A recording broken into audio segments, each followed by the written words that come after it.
Hello, everybody. Today I wanted to talk about when did Dragon Ball Z start to become bad? Where did these bad concepts originate from in the Dragon Ball Z story itself?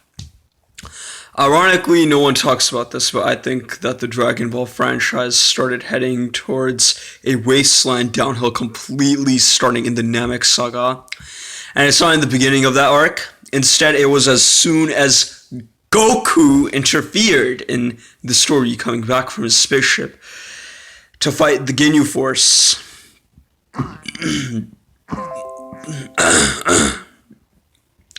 I believe that this is when it became a stupid show, but of course, a lot of dumbasses will disagree with this.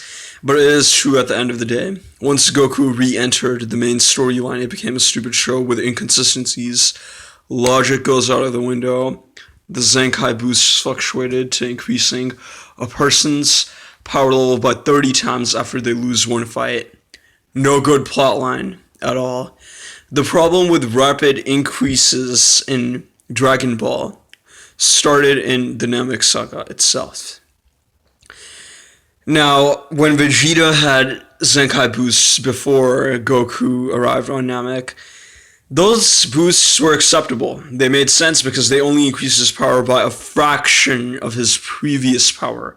Going from 18,000 to 24,000, then to 30,000 makes sense.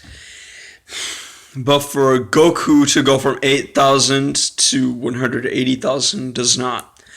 Similarly, going from 180,000 before the Frieza fight to 3 million before he becomes a Super Saiyan during the exact same day makes no sense. It made no sense. Goku increased his power basically in 4.5 days of training sessions in a spaceship on the way to Namek. Now, people will always say, oh, it was 6 days. No, let's be honest. It was not 6 days. It took time for the spaceship to be upgraded so that Goku could use it. It took even more time more time would be spent when Goku was sleeping. We saw Goku sleeping in anime episodes. He was sleeping to recover from his workouts.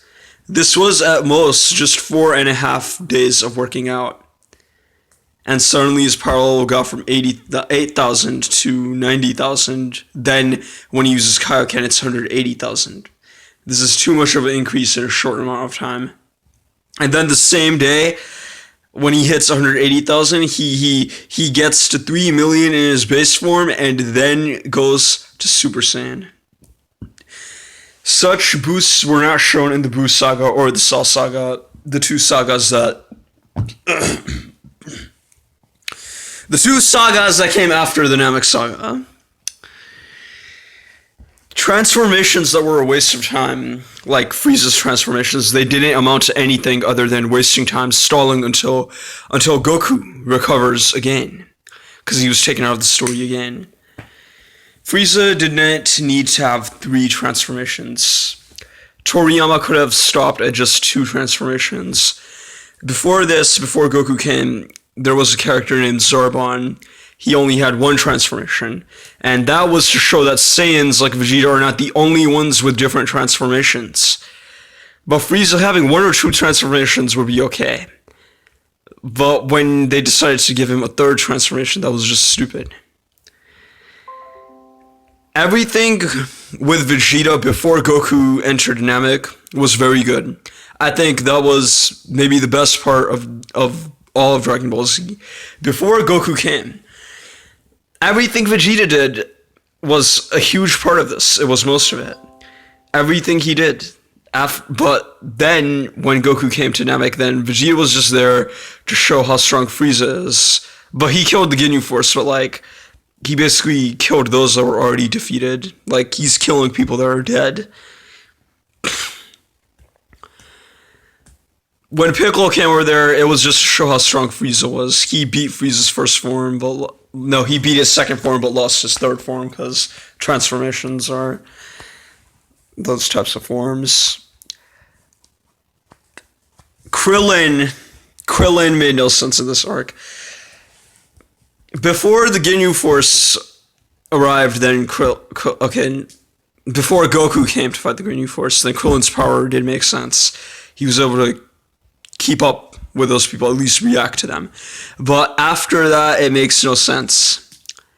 Krillin being able to compete with Ginyu, who is in Goku's body, makes no sense. Krillin being able to react to second form Frieza and harass him, cut his tail off, makes no fucking sense. He shouldn't even be able to react to the speed of Piccolo and Vegeta, let alone Frieza. He was surpassed by Gohan in the Ginyu Force arc, which was a mini arc inside the Namek Saga.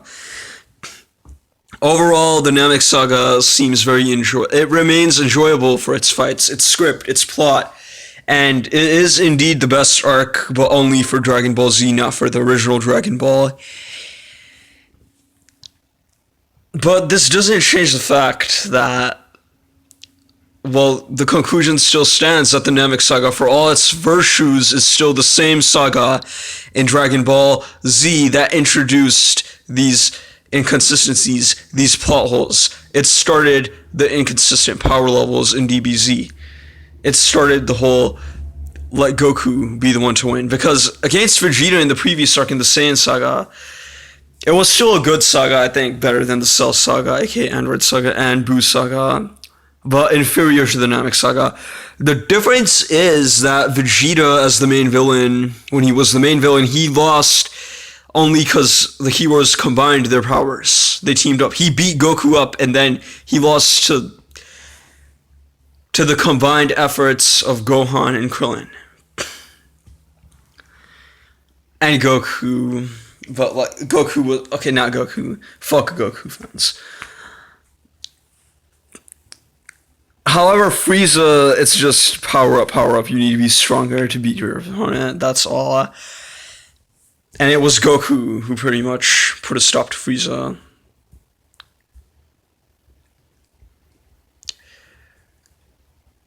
To be honest, Goku didn't really beat Frieza because he was basically about to run away and get off the planet when he found out it was exploding. Frieza got cut in half by his own attack. So he didn't beat a full power Frieza at all. The illogical spikes and plot holes started with Goku coming to fight the Ginyu Force. Before that, everything made sense. It was realistic. It was acceptable. But once Goku entered Planet Namek, then Dragon Ball Z as a series and the Namek Saga in itself started to take a huge downhill. It just kept on going lower and lower and lower. And it has never recovered from this, and Dragon Ball Super made it worser.